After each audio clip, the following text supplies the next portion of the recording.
Master minds commerce చదవాలనుకునే 10th inter విద్యార్థుల తొలి ఎంపిక. ఆంధ్రప్రదేశ్ రాజధాని అమరావతిలో అంతర్జాతీయ విమానాశ్రయానికి ఒక అడుగు ముందుకు పడింది. అమరావతి ఇంటర్నేషనల్ ఎయిర్పోర్ట్ ఎక్కడ ఏర్పాటు చేయాలనే అంశంపైన కొంత క్లారిటీ వచ్చినట్టుగా కనిపిస్తుంది. ప్రధానంగా టెక్నికల్ ఎకనామిక్ ఫీజిబిలిటీ సర్వేలు జరుగుతున్నాయి. కాంట్రాక్ట్ సంస్థలకు సంబంధించి దీనికి వర్క్ కూడా అలాట్మెంట్ జరిగింది. ఏ ప్రాంతంలో ఏర్పాటు చేయాలనే దానిపైన ఒక కన్క్లూజన్ వచ్చినట్టుగా సమాచారం వస్తుంది. అయితే అధికారికంగా ఇంకా దీన్ని ప్రకటించాల్సి ఉంది. ప్రస్తుతం మనకు ఉన్నటువంటి సమాచారం ప్రకారం చూస్తే కనుక అమరావతి ఇంటర్నేషనల్ ఎయిర్పోర్ట్ విజయవాడ గుంటూరు హైవేకి మధ్యలో వచ్చేటువంటి అవకాశాలు కనిపిస్తున్నాయి. హైవేని ఆనుకుని ఈ ఇంటర్నేషనల్ ఎయిర్పోర్ట్ని సజెస్ట్ చేస్తున్నట్టుగా సమాచారం వస్తుంది. ఒకసారి పరిశీలిద్దాం ఎక్కడ ఉండొచ్చు విమానాశ్రయానికి సంబంధించి. ఇది ఓవరాల్గా అమరావతి రీజియన్కి సంబంధించినటువంటి మ్యాప్ను మనం ఒకసారి చూస్తే కనుక ఇది సీడ్ క్యాపిటల్ ఏరియా కింద చెప్తున్నారు. దీనికి అన్ని వైపుల నుంచి చూస్తే ఇటువైపు నుంచి చూసినా కానీ విజయవాడ గుంటూరు, ఇటువైపు నుంచి చూస్తే గుంటూరు, ఇటు నుంచి చూస్తే విజయవాడ, అలానే ఇటువైపు నుంచి చూసినప్పుడు హైదరాబాద్ నుంచి వచ్చేటువంటి మార్గాలు ఇలా రావచ్చు, ఇలా రావచ్చు. సో రహదారి వ్యవస్థలు చాలా వచ్చినాయి. అలానే గుంటూరు వైపు నుంచి రాయలసీమ కనెక్టివిటీ ఉంది. ఇక ఇటు నేరుగా విశాఖపట్నానికి వెళ్ళేటువంటి మార్గం ఉంటుంది. సో ఈ మొత్తాన్ని పరిశీలనలోకి తీసుకున్న తర్వాత ఇంటర్నేషనల్ ఎయిర్పోర్ట్ అమరావతి కట్టాల్సిందే అని 2019 నాటికే డిసైడ్ చేశారు. దానికి సంబంధించినటువంటి ప్రాథమికమైనటువంటి కొన్ని వర్క్స్ కూడా కంప్లీట్ చేసింది రాష్ట్ర ప్రభుత్వం. అయితే 2019 నుంచి 2024 వరకు అమరావతి పూర్తిగా అటకెక్కినటువంటి పరిస్థితి అందరికీ తెలిసిందే. ఇప్పుడు తాజాగా తీసుకున్నటువంటి నిర్ణయాల మేరకు భవిష్యత్ అవసరాలు ఒక 50 ఏళ్ల ప్రణాళికను దృష్టిలో పెట్టుకొని చూస్తే కనుక అంతర్జాతీయ విమానాశ్రయాన్ని ఇక్కడ ఏర్పాటు చేయాల్సిన అవసరం ఉందని చెప్పని ఎన్డీఏ ప్రభుత్వం భావిస్తుంది. అందులో భాగంగానే ఈ టెక్నో ఎకనామిక్ ఫీజిబుల్ సర్వేస్ పైన ఫోకస్ పెట్టింది.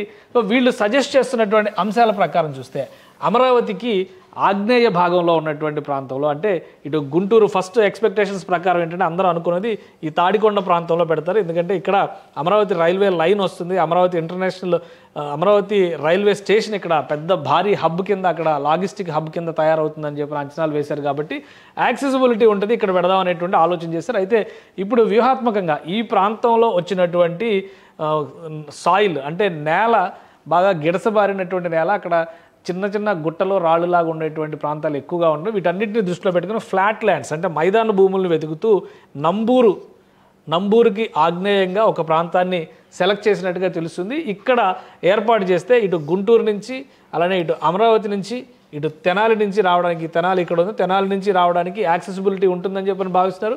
విజయవాడ ఎయిర్పోర్ట్ని డొమెస్టిక్ ఎయిర్పోర్ట్గా భవిష్యత్ అవసరాలకు తగ్గట్టుగా ఉపయోగించడానికి ఛాన్సెస్ ఉంటాయని భావిస్తున్నారు. అలానే ఈ టెక్నో ఎకనామిక్ ఫీజిబుల్ సర్వేస్లో ఎలాంటి ప్రతిపాదనలు చేశారో ఒకసారి దాన్ని కూడా మనం విశ్లేషిద్దాం. ఇది Amaravati proposed site for development of Amaravati airport.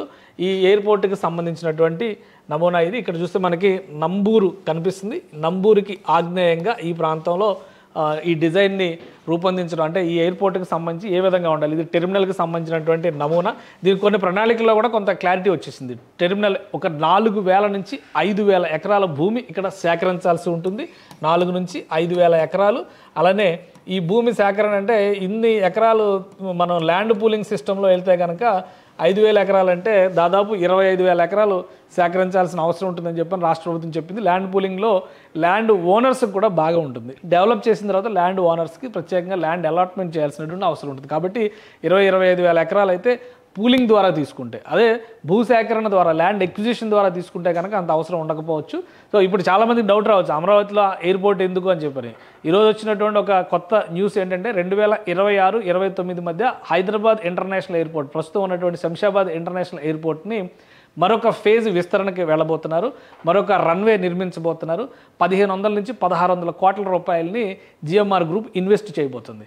Already 2,94,00,000 మంది ప్రయాణికుల్ని ప్రయాణం సంవత్సరానికి 2,94,00,000 మంది ప్రయాణికుల్ని ప్రస్తుతం హైదరాబాద్ ఇంటర్నేషనల్ ఎయిర్పోర్ట్ హ్యాండిల్ చేస్తుంది. దీని కెపాసిటీ గతంలో నిర్మించినప్పుడు 3,20,00,000 మంది ప్రయాణికుల్ని హ్యాండిల్ చేసే కెపాసిటీతో నిర్మించారు. ఇప్పుడు ఈ 10 ఏళ్లలో అంటే దాదాపుగా ఎయిర్పోర్ట్ స్టార్ట్ అయ్యి 12 సంవత్సరాల నుంచి 13 సంవత్సరాలు అవుతుంది. ఈ 13 ఏళ్లలో వచ్చిన ప్రోగ్రెస్ను దృష్టిలో పెట్టుకొని రాబోయేటువంటి భవిష్యత్ అవసరాల కోసం దీని కెపాసిటీని మరింత ఎన్హాన్స్ చేయాలని డిసైడ్ చేశారు. కాబట్టి భవిష్యత్ అవసరాలు ఎలా మారుతాయి అనేది ఎవరు చెప్పలేరు. అందుకనే అమరావతి ఇంటర్నేషనల్ ఎయిర్పోర్ట్ పైన రాష్ట్ర ప్రభుత్వం ఫోకస్ పెట్టింది.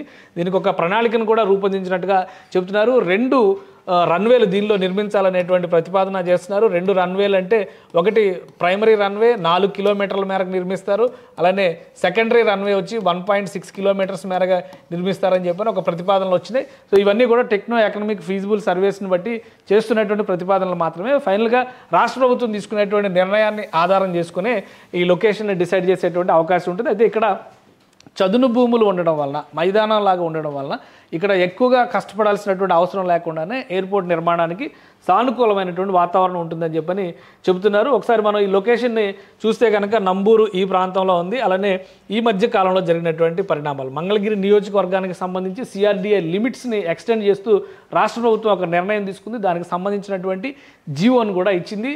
ఆ జీవోను ఒకసారి మనం పరిశీలించేటువంటి ప్రయత్నం చేద్దాం. ఇది ఆంధ్రప్రదేశ్ ప్రభుత్వం ఇచ్చినటువంటి GO, municipal administration and urban development సిఆర్డీఏకి సంబంధించినటువంటి ఈ జీవో. ఇందులో ఏంటంటే capital region development authority redefining the boundary description of the capital area limits by replacing the words Y junction at Mangalagiri with the south east border of Nowluru village. అంటే యాక్చువల్గా Y junction వరకు మాత్రమే first ప్రణాళికలో చేశారు, కానీ దాన్ని ఇప్పుడు ఎక్స్పాండ్ చేస్తూ రాష్ట్ర ప్రభుత్వం నిర్ణయం తీసుకుంది. నౌలూరు విలేజ్ని కూడా అందులోకి కలుపుతూ ఒక నిర్ణయం తీసుకుంది. అంటే రాబోయేటువంటి రోజుల్లో మంగళగిరి లొకేషన్కి వెళ్ళేటువంటి వాళ్ళకి ఇది చాలా క్లియర్గా కనిపిస్తుంది. ఇది ఇక్కడ చూస్తే ఇది సిఆర్డీఏకి సంబంధించినటువంటి, అంటే సిఆర్డీఏ కాదు సీడ్ క్యాపిటల్కి సంబంధించినటువంటి ప్లేస్మెంట్స్ని మనం ఈ బార్డర్, ఈ రెడ్ లైన్ మొత్తాన్ని కూడా సీడ్ క్యాపిటల్ ఏరియా మాస్టర్ ప్లాన్లో భాగమైనటువంటి ప్రాంతంగా మనం చూస్తాం. ఇక్కడ మీరు చూస్తే నౌలూరు విలేజ్ ఇక్కడ పక్కకు ఉంది. ఇక్కడ చూస్తే వై జంక్షన్ అనేటువంటి ఒక జంక్షన్ మాత్రమే నోటిఫై చేశారు. ఇప్పుడు Nowluru village, south east of Nowluru village అని చెప్పని దీన్ని కూడా భాగం చేశారు. కాబట్టి ఈ ప్రాంతం అంతా కూడా సిఆర్డీఏ లిమిట్స్లో, ముఖ్యంగా క్యాపిటల్ లిమిట్స్లోకి వచ్చేటువంటి అవకాశం ఉంటుంది. సో ఇక్కడ ఒక ఎక్స్పాన్షన్ జరిగిందనేటువంటి విషయాన్ని మనం చాలా సులువుగా అర్థం చేసుకోవచ్చు.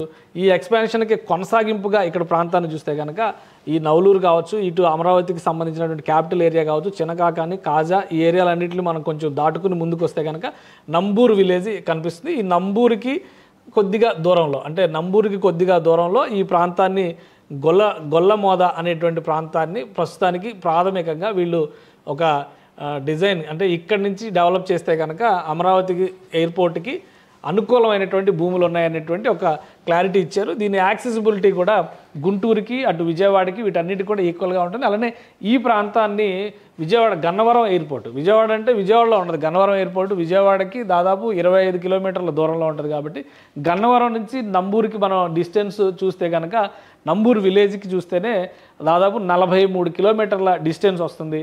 43 కిలోమీటర్లు అంటే ఇక్కడ గంట సేపు ప్రయాణం కనిపిస్తుంది నంబూరు విలేజ్కి. కానీ ప్రపోజ్ చేసినటువంటి ప్రాంతం నంబూరు విలేజ్కి ఇంకొంచెం దిగువన ఉన్నటువంటి ప్రాంతం కాబట్టి సో ఒక గంటంపావు జర్నీ ఉంటుంది. దాదాపు 40 నుంచి 50 కిలోమీటర్ల డిస్టెన్స్ ఉంటుంది. ఇది డొమెస్టిక్ ఎయిర్పోర్ట్గా గన్నవరం ఎయిర్పోర్ట్ మారినా కానీ భవిష్యత్ అవసరాలకి అంతర్జాతీయ విమానాశ్రయంగా ఇక్కడ ఏర్పాటు చేయబోయేటువంటి కొత్త అమరావతి ఇంటర్నేషనల్ ఎయిర్పోర్ట్ సర్వీసెస్ ఇస్తుందని చెప్పని అందరూ భావిస్తున్నారు. సో జాగ్రఫీ పరంగా ఒక ప్రతిపాదనని రాష్ట్ర ప్రభుత్వం ముందర ఈ కన్సల్టెన్సీ సంస్థ ఉంచబోతోంది. రాష్ట్ర ప్రభుత్వం కనుక దీనికి ఆమోద ముద్ర వేస్తే ఏపీసీఆర్డీఏ ద్వారా భూసేకరణ ప్రక్రియకి నాంది పలికేటువంటి అవకాశం ఉంది. భూసేకరణ అంటే 4,000 నుంచి 5,000 ఎకరాలు ఎయిర్పోర్ట్కి కావాల్సినటువంటి అవసరం ఉంది. కాబట్టి మొదటి దశ ఇప్పుడు ఈ మనం భోగాపురం ఇంటర్నేషనల్ ఎయిర్పోర్ట్ గురించి మాట్లాడతాం. 1999లో మొదటిసారిగా ఈ ప్రపోజల్ వచ్చింది. అప్పటి నుంచి దశల వారీగా భూసేకరణ ఈ ప్రక్రియలన్నీ జరిగి ఇప్పుడు కన్స్ట్రక్షన్లో కంప్లీట్ అవ్వడానికి 2026లో అక్కడ విమానం ఎగురుతుంది అనేటువంటి ఒక అంచనా వచ్చింది. కాబట్టి అమరావతి ఇంటర్నేషనల్ ఎయిర్పోర్ట్కి ఈ రోజు ప్రతిపాదనలు చేస్తే వచ్చే సంవత్సరం ఓపెన్ అవుతుందని చెప్పి అనుకోవడానికి అవకాశం లేదు. ఈ డెవలప్మెంట్కి సంబంధించి కనీసం 10 నుంచి 15 సంవత్సరాలు పట్టేటువంటి ఛాన్సెస్ ఉండొచ్చు. అప్పటి వరకు కూడా ఇంటర్నేషనల్ ఎయిర్పోర్ట్ కింద విజయవాడ సమీపంలో ఉన్నటువంటి గన్నవరం ఎయిర్పోర్టే సర్వీసెస్ అందిస్తుంది. భవిష్యత్ అవసరాల రీత్యా మాత్రమే దీన్ని ఒక ఫ్యూచర్ ప్లాన్ కింద ఆంధ్రప్రదేశ్ ప్రభుత్వం భావిస్తుంది. కాబట్టి ఇప్పుడు ఇచ్చేటువంటి ప్రతిపాదనలను పరిశీలించిన తర్వాత రాష్ట్ర ప్రభుత్వం ఆమోద ముద్ర వేస్తే కనుక తక్షణమే ల్యాండ్ ఎక్విజిషన్కి వెళ్ళేటువంటి అవకాశం ఉంది. సుమన్ టీవీలో మీ పర్సనల్ అండ్ బిజినెస్ ప్రమోషన్స్ కోసం కింది నెంబర్కి కాంటాక్ట్ చేయండి.